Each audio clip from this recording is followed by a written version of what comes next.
Hi friends, English is a very funny language.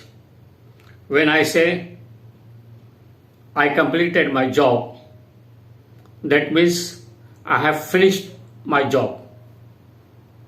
When I say I finished my job, that means I have completed my job. Yeah, it is same meaning.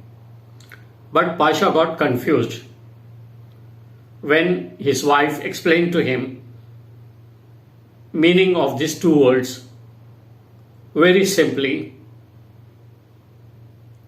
hilariously.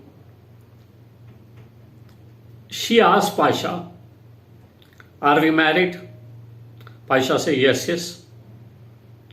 She said, "That means you entered in my life. That means you entered in my life. And my life is completed." Same, I entered in your life. Same, I entered in your life. That means your life is finished.